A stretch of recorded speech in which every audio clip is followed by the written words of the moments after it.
Assalamualaikum warahmatullahi wabarakatuh. Shalom. Perkenalkan, nama saya Mardelina Laura dengan NIM 122110029, kelas PPKN Apagi semester 6, Prodi PPKN, IKIP PGRI Pontianak.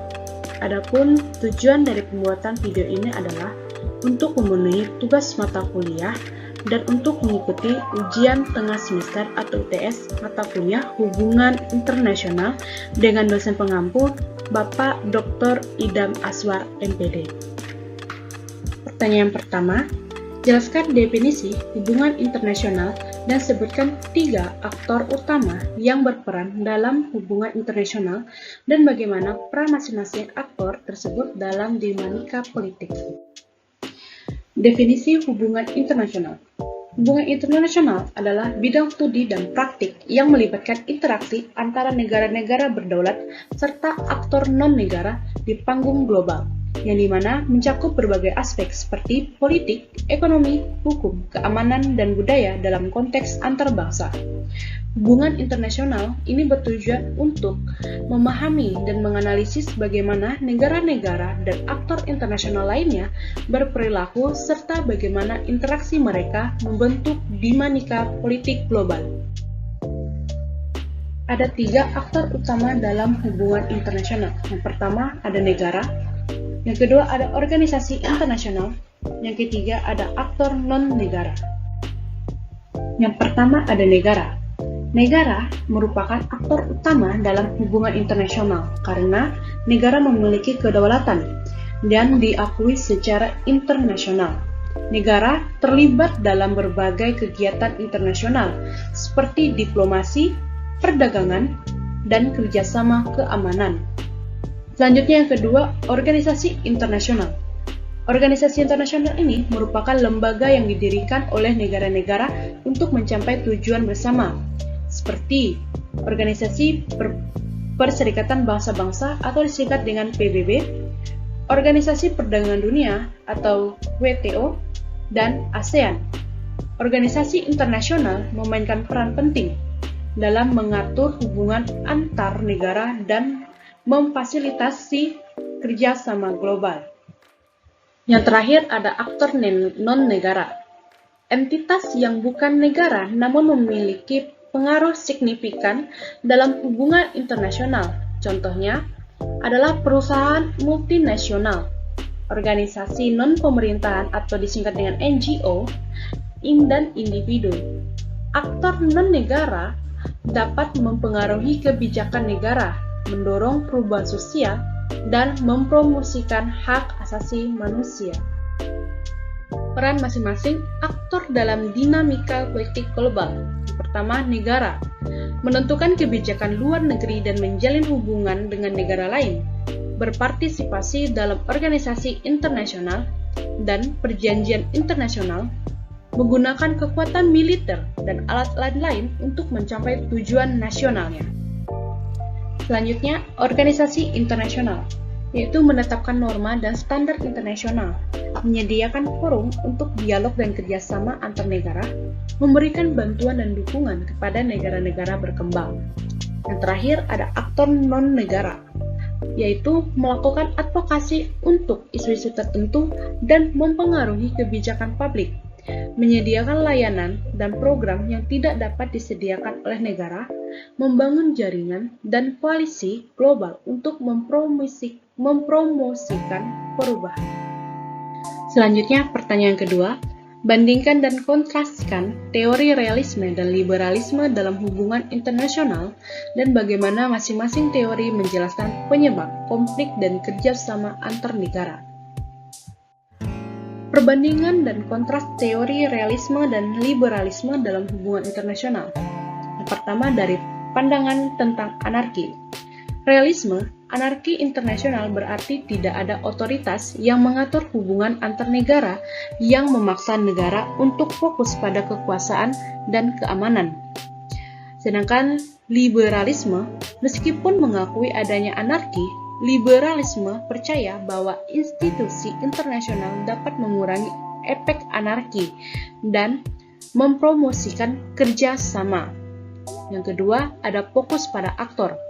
Realisme negara adalah aktor utama dan satu-satunya yang relevan dalam hubungan internasional, sedangkan liberalisme negara, aktor non-negara seperti organisasi internasional, perubahan, dan NGO juga penting.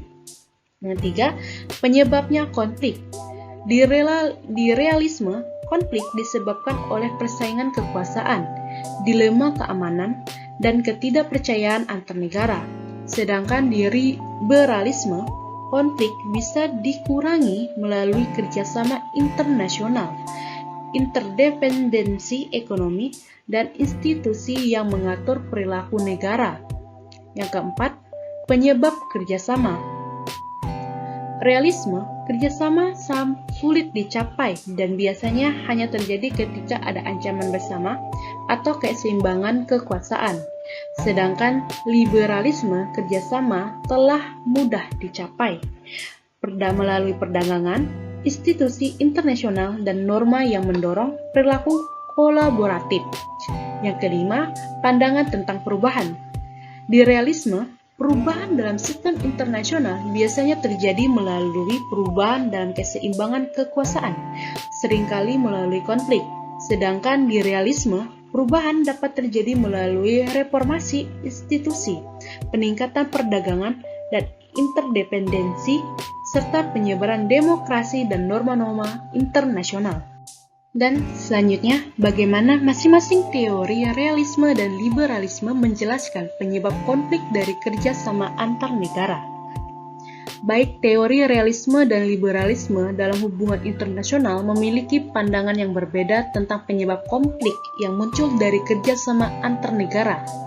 Di teori realisme, ketidakpercayaan dan dilema keamanan, negara-negara realis percaya bahwa kerjasama antar negara selalu dibayangi oleh ketidakpercayaan dan dilema keamanan.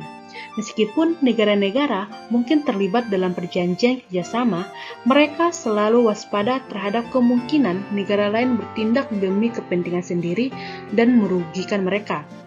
Hal ini menciptakan dilema keamanan, di mana setiap negara terdorong untuk meningkatkan kekuatan militernya untuk melindungi diri dari negara lain yang pada akhirnya dapat memicu perlombaan senjata dan meningkatkan risikonya konflik.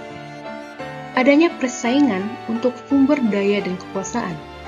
Teori realisme berpendapat bahwa negara-negara pada dasarnya bersaing untuk mendapatkan sumber daya dan kekuasaan yang terbatas di dunia. Kerjasama antar negara sering dilihat sebagai sarana untuk mencapai tujuan ini, dan negara-negara mungkin bersedia bekerja sama ketika mereka memiliki kepentingan bersama. Namun, ketika kepentingan negara-negara berbenturan, kerjasama dapat runtuh dan digantikan oleh konflik. Selanjutnya adanya kegagalan mekanisme kerjasama. Di realisme mengaku bahwa institusi dan mekanisme internasional dapat memfasilitasi kerjasama antar negara. Namun, mereka juga percaya bahwa institusi pada akhirnya lemah dan tidak dapat diandalkan karena tunduk pada kepentingan negara-negara anggotanya. Kegagalan mekanisme ini kerjasama dapat menyebabkan kekecewaan dan ketidakpercayaan yang pada akhirnya dapat memicu konflik. Contohnya, teori realisme itu adanya konflik di Laut Cina Selatan, di mana negara-negara di kawasan terlibat dalam sengketa maritim atas wilayah Laut Cina Selatan. Meskipun adanya upaya untuk menghindari secara damai melalui kerjasama seperti deklarasi perilaku Laut Cina Selatan, negara-negara masih tidak mempercayai satu sama lain dan terus meningkatkan kekuatan militer mereka di wilayah tersebut, yang meningkatkan risiko terjadinya konflik. Selanjutnya ada teori liberalisme. Pertama, ketidaksempurnaan informasi dan koordinasi. Liberalisme percaya bahwa konflik dari kerjasama antar negara seringkali disebabkan oleh ketidaksempurnaan informasi dan koordinasi, yang dimana negara-negara mungkin tidak memiliki informasi yang lengkap tentang niat dan tindakan negara lain. Selain itu, negara-negara mungkin kesulitan dalam mengkoordinasikan tindakan mereka secara efektif yang dapat menyebabkan kegagalan kerjasama dan konflik. Selanjutnya adanya hambatan struktural dan institusional. Liberalisme berpendapat bahwa hambatan struktural dan institusional dapat menghambat kerjasama antar negara. Contohnya norma internasional yang lemah, ketidaksetaraan ekonomi, dan kurangnya institusi yang efektif dapat membuat kerjasama menjadi sulit dan meningkatkan risikonya konflik. Yang terakhir, adanya fokus kepentingan jangka pendek. Liberalis mengkritik negara-negara karena seringkali terlalu fokus pada kepentingan jangka pendek mereka sendiri. Alih-alih mempertimbangkan keuntungan jangka panjang dari kerjasama, hal ini dapat menyebabkan negara-negara tidak bersedia berkompromi atau melanggar aturan kerjasama yang pada akhirnya dapat merusak kerjasama dan memicu konflik. Contoh pada teori liberalisme yaitu kegagalan Perjanjian Paris. Perjanjian Paris adalah perjanjian internasional yang bertujuan untuk memerangi perubahan iklim. Meskipun negara telah menandatangani perjanjian ini, ada beberapa negara seperti Amerika Serikat telah menarik diri. Kegagalan untuk mencapai kerjasama global yang efektif dalam mengatasi perubahan iklim dapat menyebabkan konflik di masa depan terkait sumber daya dan migrasi. Jelaskan dampak positif dan negatif dari globalisasi terhadap hubungan internasional. Berikan contoh konkret dan untuk masing-masing dampak. Dampak positif globalisasi terhadap hubungan internasional. Itu saya hanya mengambil dua. Peningkatan perdagangan investasi dan peningkatan kerjasama internasional. Dampak positif peningkatan perdagangan dan investasi yaitu memperluas akses pasar bagi negara-negara, mendorong pertumbuhan ekonomi dan meningkatkan kesejahteraan masyarakat, meningkatkan interdependensi ekonomi antar negara, mendorong kerjasama dan stabilitas global. Yang kedua, meningkatkan kerjasama internasional. Peningkatan kerjasama dalam berbagai bidang seperti kesehatan, pendidikan, lingkungan, dan keamanan, membentuk norma dan aturan internasional untuk mengatur isu-isu global dan mengatasi tantangan bersama, memperkuat peran organisasi internasional seperti PBB dan mendorong diplomasi multilateral. Selanjutnya, dampak negatif globalisasi terhadap hubungan internasional. Yang pertama, terjadinya kesenjangan ekonomi dan sosial, dominasi budaya dan hegemoni politik.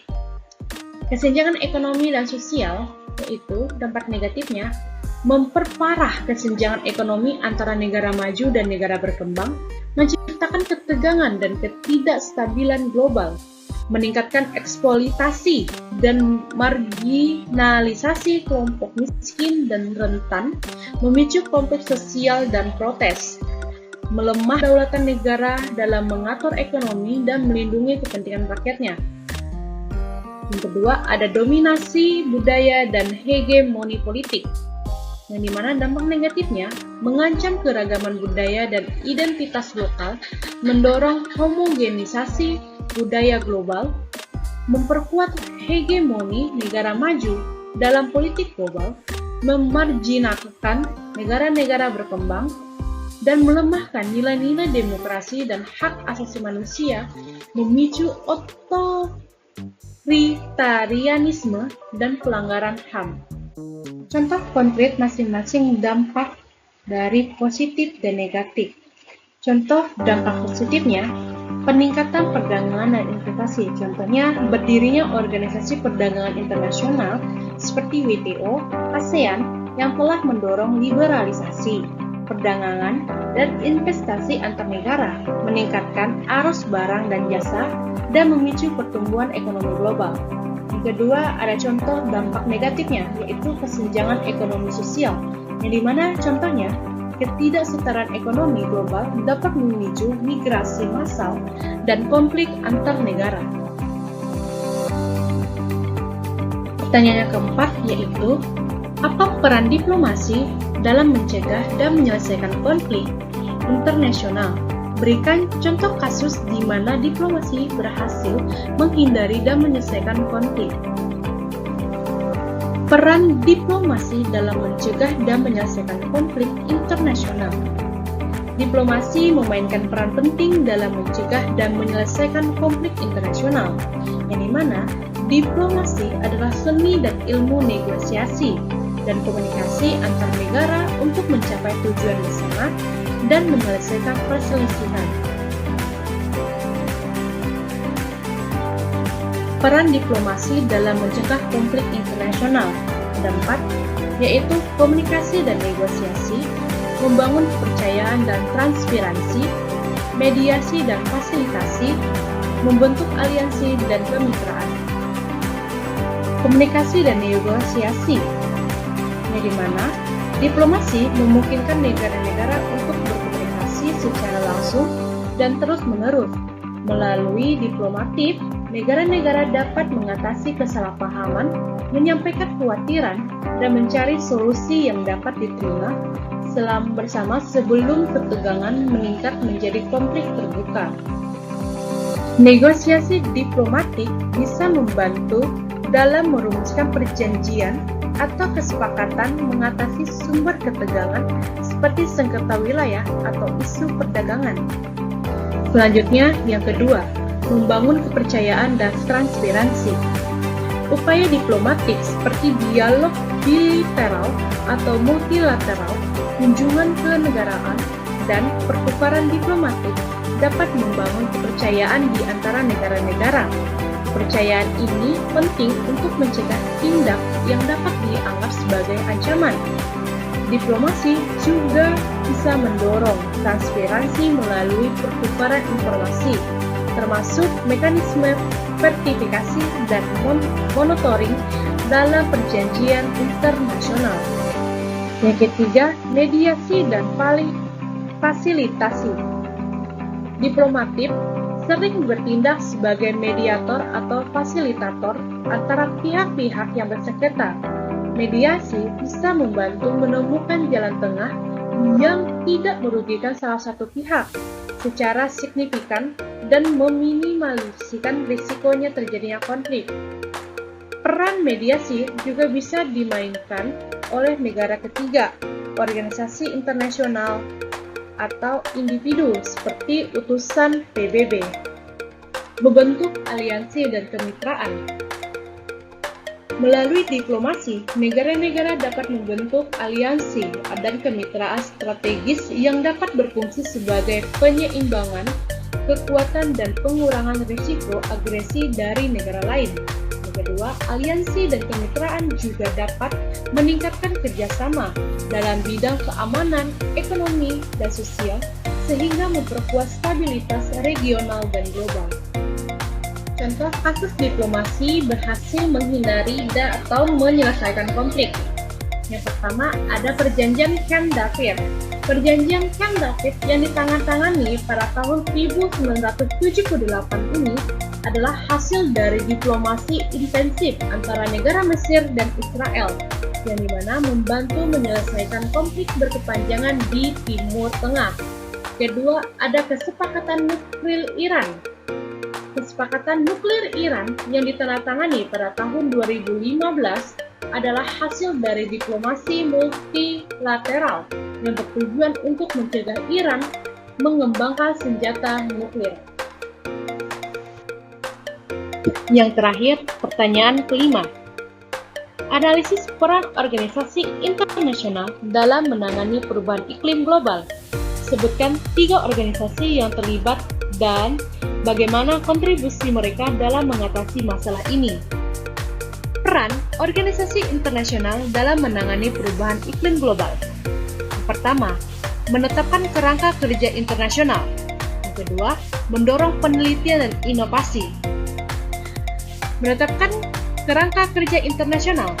Organisasi internasional seperti PBB dan UNFCCC atau United Nations Framework Convention on Climate Change telah menetapkan kerangka kerja internasional untuk mengatasi perubahan iklim, seperti Protokol Kyoto dan Perjanjian Paris.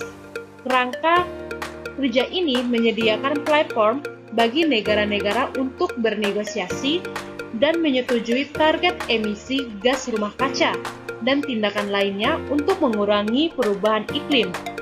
Yang kedua, mendorong penelitian dan inovasi. Organisasi internasional seperti IPCC atau Intergovernmental Panel on Climate Change dan International Renewable Energy Agency atau IRENA mendorong penelitian dan pengembangan teknologi baru untuk energi terbarukan dan efisiensi energi. Selanjutnya, 3 organisasi yang terlibat dalam menangani perubahan iklim global. Yang pertama ada PBB atau Perserikatan Bangsa-Bangsa. PBB memainkan peran sentral dalam koordinasi upaya global untuk mengatasi perubahan iklim. PBB menyelenggarakan konferensi internasional tentang perubahan iklim dan memfasilitasi negosiasi perjanjian internasional seperti Protokol Kyoto dan Perjanjian Paris. PBB juga menyediakan platform bagi negara-negara untuk berbagi informasi dan pengalaman tentang strategi mitigasi dan adaptasi perubahan iklim. Yang kedua ada UNFCCC atau United Nations Framework Convention on Climate Change. Adalah perjanjian internasional yang bertujuan untuk menstabiliskan konsentrasi gas rumah kaca di atmosfer pada tingkat yang mencegah gangguan berbahaya pada sistem iklim. UNFCCC telah menetapkan target emisi gas rumah kaca bagi negara-negara dan menyediakan mekanisme untuk memantau kemajuan mereka dalam mencapai target tersebut. UNFCCC telah juga memfasilitasi transfer teknologi dan pendanaan kepada negara-negara berkembang untuk membantu mereka mengatasi perubahan iklim. Yang terakhir ada IFCC atau Intergovernmental Panel on Climate Change. Adalah badan antar pemerintah yang menilai ilmu pengetahuan terkait perubahan iklim. IPCC menerbitkan laporan berkala yang merangkum temuan ilmiah terbaru tentang penyebab, dampak, dan risiko perubahan iklim. Laporan IPCC menjadi dasar bagi negosiasi internasional tentang perubahan iklim dan membantu menginformasikan kebijakan nasional dan internasional untuk mengatasi perubahan iklim.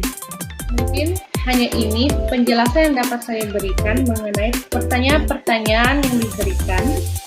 Saya menyadari betul mungkin ada beberapa kata yang salah saya ucapkan dalam penyampaian di video ini. Saya juga meminta maaf dan mengucapkan terima kasih karena telah menonton video ini. Jangan lupa untuk like, subscribe, and komen di video ini agar dapat menjadi pembelajaran untuk saya ke depannya dalam pembuatan video selanjutnya.